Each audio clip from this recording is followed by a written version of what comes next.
بسم اللہ الرحمن الرحیم۔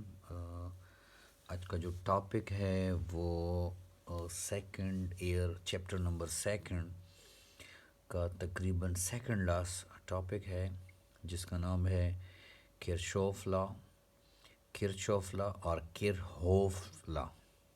مختلف قسم کے پروننسیشنز ہیں۔ اچھا، کرہوف لا، کرہوف ایک سائنٹسٹ تھا 18 سینچریز میں، جس نے دو لاز دیے ہیں۔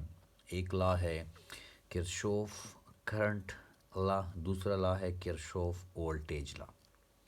اس کو جنکشن رول کہتے ہیں، پوائنٹ رول بھی کہتے ہیں، اور اس کو لوپ رول بھی کہتے ہیں۔ دونوں رولز کو ہم ڈیٹیل میں پڑھیں گے انشاءاللہ۔ کویسچن نمبر فرسٹ جو آپ کے مائنڈ میں آنا چاہیے، سر کرشوف لا یوز کہاں پہ کریں گے؟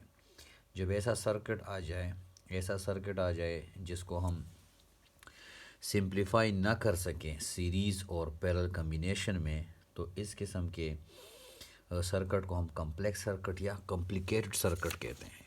اس کی مثال یہ ہے کہ دو بیٹریز کنیکٹ ہوں، دو بیٹریز کنیکٹ ہوں، جیسے میں آپ کو ایک مثال دے رہا ہوں۔ This is example number first. We are having 3 resistors that is connected in series combination across a battery. Clear? This is resistor 1, this is resistor 2, this is resistor 3. Clear? Okay, this is example number first. Okay, میں resistor کی جگہ لکھ رہا ہوں 5 ohm 5 ohm 5 ohm. Clear? Okay, تو اس circuit کو میں replace کر سکتا ہوں ایک اور سرکٹ پہ، جس کو میں جسٹ سمپلیفائی ایسے لکھ دوں گا، اور 5 + 5 + 5 سے آ جائے گا کیا؟ 15 آ جائے گا۔ اس سرکٹ کا ایفیکٹ جو ہے اس سرکٹ کے ایفیکٹ کے برابر ہے۔ 15 اوم جتنا ریزسٹنس اس بیٹری کے لیے کرنٹ کو اپوز کرے گا، پرووائڈ کرے گا، وہی ریزسٹنس یہ اس وولٹیج کے اکراس، سیم وولٹیج کے اکراس کرنٹ کو کیا کرے گا؟ اپوز کرے گا۔ اب کرشوف لا ہم تب یوز کریں گے، کرشوف لا کو کسی بھی سرکٹ میں یوز کیا جا سکتا ہے، اس کی کوئی لیمیٹیشن نہیں ہے۔ ہاں، کرشوف لا ہم تب یوز کریں گے جب اس کی ضرورت میں تب آئے گی جب ہم کسی بھی سرکٹ کو اس فارم میں کنورٹ نہ کر سکیں، اور وہ سرکٹ جو ہے وہ کچھ ایسے شیپ کی آ جائے، لائک دس۔ یہ ایک بیٹری ہے، کلیئر؟ یہ ایک بیٹری ہے، اس کو کنیکٹ کیا گیا ہے 3-4 قسم کے ریزسٹرز کے ساتھ، clear? These are ریزسٹرز EMF2 EMF1۔ اب ہم نے کیا کیا ہے؟ ہم نے کنیکٹ کیا ہے کیا؟ کچھ ریزسٹرز کو کنیکٹ کیا ہے، یہاں پہ سمپلیفائی آ گیا ہے، ریزسٹرز دو بیٹریز کے ساتھ کنیکٹ ہو گئے۔ اس قسم کے سرکٹ کو ہم کمپلیکس یا کمپلیکیٹ سرکٹ کہتے ہیں۔ اس قسم کے سرکٹ کو سالو کرنے کے لیے ہمارے پاس کرہوف لاز موجود ہے۔ فرسٹ لا دیکھتے ہیں، فرسٹ لا کیا کہتا ہے؟ کرشوف اور کرہوف current law. Before taking start, some terminologies are needed to be understood. ایک ہم کہتے ہیں جنکشن، نوڈ اور برانچ، یہ تینوں ایک ہی چیز ہیں سرکٹ میں، ان کو پہچاننا ضروری ہے۔ Look at this is a circuit. یہ جو پوائنٹ آپ کو نظر آ رہا ہے پوائنٹ اے، یہ پوائنٹ اے ایکچولی کمبائن کر رہا ہے، ملا رہا ہے کس کو؟ ریزسٹر کو۔ ریزسٹر، ہر وہ چیز جو آپ کو نظر آ رہی ہے، جیسے کہ بلب ہے، جیسے کہ پنکھا ہے، جیسے کہ فریج ہے، تمام چیزیں ریزسٹرز ہیں۔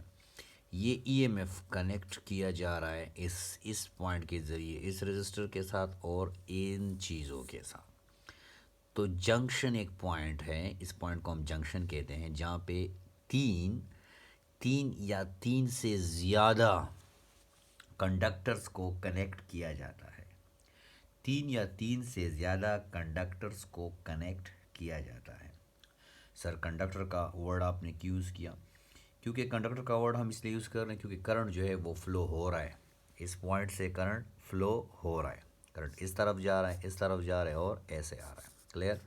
اس پوائنٹ کو ہم کہتے ہیں جنکشن، اس کو ہم برانچ بھی کہتے ہیں اور اس کو ہم نوڈ بھی کہتے ہیں، کلیئر؟ اوکے، दूसरा चीज़ जो आपने समझना है, that is loop. A loop is any close conducting path. This is a loop, this is a loop. Clear? This is loop one, this is loop two. अब हम पढ़ते हैं किरचॉफ और किरहॉफ करंट लॉ.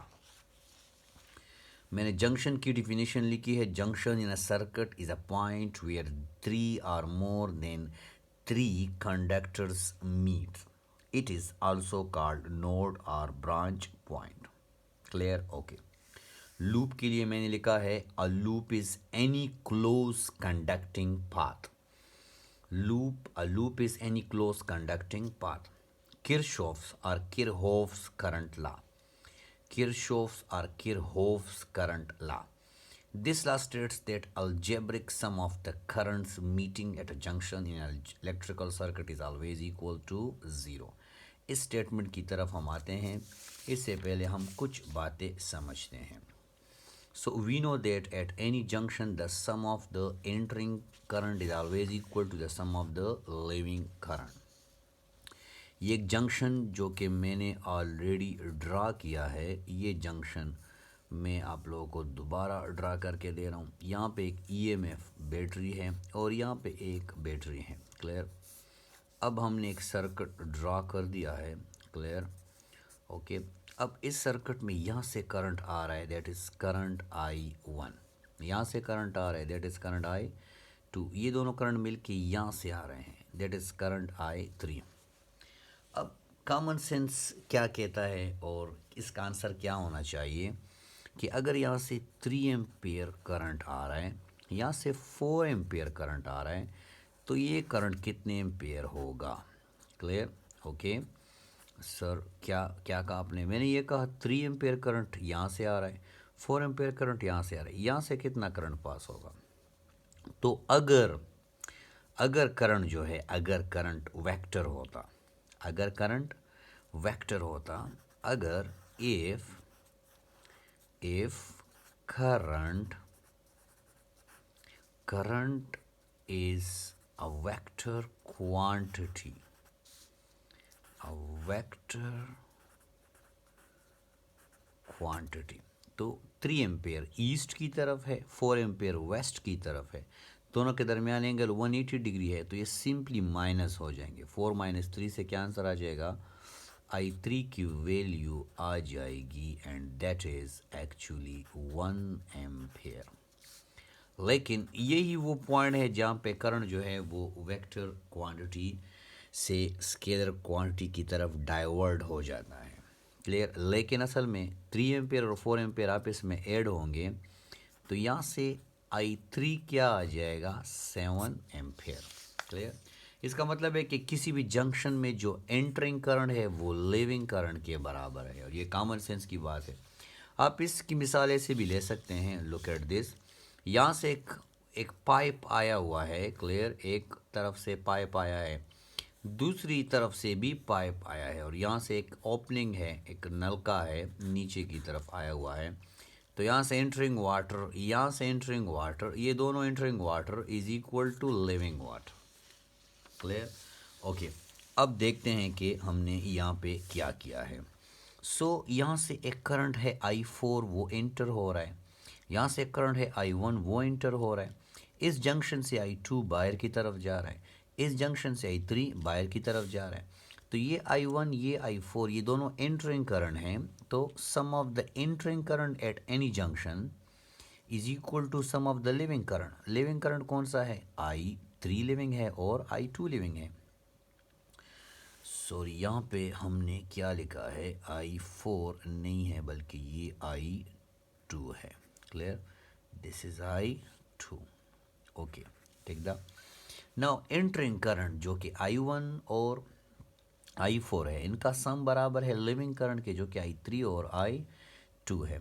अच्छा, I3 I2 को इस तरफ लेंगे तो माइनस हो जाएगा, फिर ये माइनस इसके साथ हम लिख सकते हैं, बीच में क्या आ जाएगा? प्लस. अलजेब्रिक सम का मतलब ये कि भाई आपके पास जो साइन भी है वो आप अपने पास रखें, हम आपके दरमियान में जो साइन पुट करेंगे तमाम नंबर्स के दरमियान में, वो क्या होगा? प्लस होगा. तो this called summation I is equal to 0. So this is actually the definition of Kirchhoff current law. The algebraic sum of all the currents at any junction is always equal to 0. The algebraic sum of all the current at any junction is always equal to 0. Clear? So अब देखते हैं मैंने यहाँ क्या लिखा है. The sum of the entering current is always equal to the sum of the leaving current. In figure it is clear that at junction point O, the sum of entering current is always equal to the sum of the leaving current. This. So वापस आ जाए statement की तरफ. Statement हमने क्या लिखा है? हमने ये लिखा है this law states that algebraic sum of the currents meeting at a junction in an electrical circuit is always equal to 0. Algebraic sum of all the currents at any junction is always equal to 0. ये हमारे पास Kirchhoff current ला है जिसको हम loop ला भी कहते हैं, loop rule भी कहते हैं इसको. Clear? This is also known as junction rule. Clear? यहाँ पे मैं इसी नोट्स में एक और नाम इसको लिख रहा हूँ and that is called junction. That is called junction rule. अच्छा, एक MCQ है, बार बार आता है ईटा में, एंट्रांस टेस्ट में, और वो क्या है? वो ये है कि KCL is based on the law of conservation of energy, voltage, charge और नन. याद रखें किसी भी जंक्शन पॉइंट पे अगर 100 चार्जेस इंटर हो रहे हैं तो 100 चार्जेस वहाँ से लीव करेंगे. तो एक्चुअली ये जो है ये जो करंट है ना, entering current is equal to leaving current. तो करंट जो है वो actually the flowing of charges per unit time है. तो चार्ज जो है KCL is based on the law of conservation of charge. KCL is based on the law of conservation of charge. C is the best answer. Clear? हमने क्या पढ़ा? थोड़ा सा revise करते हैं. किरचॉफ लॉज हम कब यूज़ करेंगे? किरचॉफ लॉज हम तब यूज़ करेंगे जब एक सर्किट ऐसा आ जाए जिसको हम सिंप्लीफाई न कर सकें. जैसे कि ये सर्किट है जिसमें 2 EMFs 3 रजिस्टर के अक्रॉस कनेक्ट किए गए हैं. सर डे लाइफ में ये सर्किट्स कहाँ पे मिलेंगे? जब भी आप किसी बैटरी को चार्ज करेंगे और उस सर्किट में उसके क्रॉस बल्ब्स वगैरह आप लगा देंगे तो एक कॉम्प्लिकेटेड सर्किट बन जाएगा. अच्छा, अब हम ये बात जानते हैं कि किसी भी जंक्शन है वो 3 या 3 से ज़्यादा कंडक्टर्स के दरमियान को मिलाता है, उसको हम जंक्शन कहते हैं. अब इस जंक्शन में जितना एंटरिंग करंट है वो लिविंग करंट के बराबर है. अगर करंट जो है वो वेक्टर क्वांटिटी होती तो ये 1 होता, लेकिन ये स्केलर है तो ये 7 के बराबर है. इसी चीज़ को हमने थोड़ा सा आगे किया और हमने कहा कि the algebraic sum of the currents meeting at a junction in an electrical circuit is always equal to 0. Summation of current is equal to 0. Clear? इंशाल्लाह कल KVL किरचॉफ वोल्टेज लॉ इंशाल्लाह मैं वाइट बोर्ड पे इंशाल्लाह ये Kirchhoff voltage law मैं explain करूँगा, क्योंकि इसमें थोड़ी सी बातें हैं जिसको पेज पे एक्सप्लेन करने में थोड़ा सा समझने में थोड़ा सा आपको प्रॉब्लम होगा. सो किरचॉफ करंट लॉ को समझ लें. KCL भी इसको कहते हैं, जंक्शन रूल भी कहते हैं, और ये लॉ बेस करता है law of conservation of charge पे. यकीन करें इन दोनों लॉज की मदद से आप सर्किट को इंतहाई आसानी से सॉल्व करेंगे. Okay, wish you best of luck.